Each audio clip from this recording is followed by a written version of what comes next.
సంవత్సరానికి వచ్చే 24 ఏకాదశులలో సూర్యుడు ఉత్తరాయణానికి మారే ముందు వచ్చే ధనుర్మాస శుద్ధ ఏకాదశి వైకుంఠ ఏకాదశి.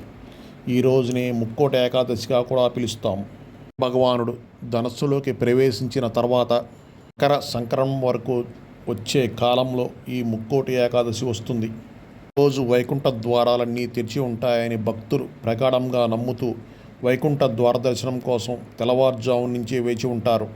వైష్ణవ దేవాలయాలలో భక్తులకు మహావిష్ణువు ఉత్తరద్వార ద్వారా దర్శనమిస్తారు. ఈరోజు మహావిష్ణువు గరుడ వాహన రూఢుడై 3 కోట్ల దేవతలతో భూలోకానికి వచ్చి భక్తులకు దర్శనమిస్తారని భక్తుల ప్రగాఢ విశ్వాసం. కోటి దేవతలతో మహావిష్ణువు ఇచ్చే దర్శనం కావున దీనికి ముక్కోటి ఏకాదశి అని పేరు వచ్చింది. ఏకాదశికి 3 కోట్ల ఏకాదశులతో సమానమైన పవిత్రత ఉంటుంది.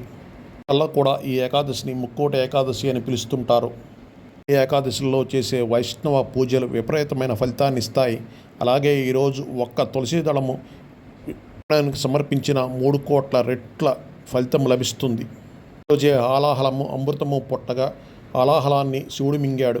గీతను కూడా శ్రీకృష్ణుడు అర్జునుడికి ఇదే రోజు ఉపదేశించాడు. కోటి ఏకాదశి రోజు మహావిష్ణువుని ఉత్తరద్వార దర్శనం ద్వారా దర్శనం చేసుకుంటే కోటి రెట్ల ఫలితం దక్కుతుంది. ఈరోజు వైష్ణవ ఆలయాలలో ప్రత్యేక పూజలు, హోమాలు, ప్రవచనాలు, ప్రసంగాలు ఉంటాయి. వీటిని ఆలకించడం ద్వారా కూడా ఫలితం పొందవచ్చు. కోటి ఏకాదశి రోజు చేసే నారాయణ జపం, ధ్యానం అమితమైన ఫలితం ఇస్తుంది. అలాగే కోటి ఏకాదశి రోజు చేసే ఉపవాసం, జాగరణ 3 కోట్ల రెట్ల ఫలితాన్ని ఇస్తుందని పెద్దలు చెప్తుంటారు.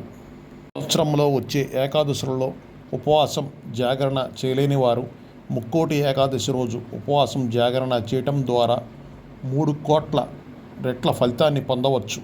మహావిష్ణువుకు అత్యంత ప్రీతికరమైన ముక్కోటి ఏకాదశిని చేసి మహావిష్ణువు కృపకు పాత్రులు కాగలరు. ఓం నమో నారాయణాయ. ఓం నమో నారాయణాయ. ఓం నమో నారాయణాయ.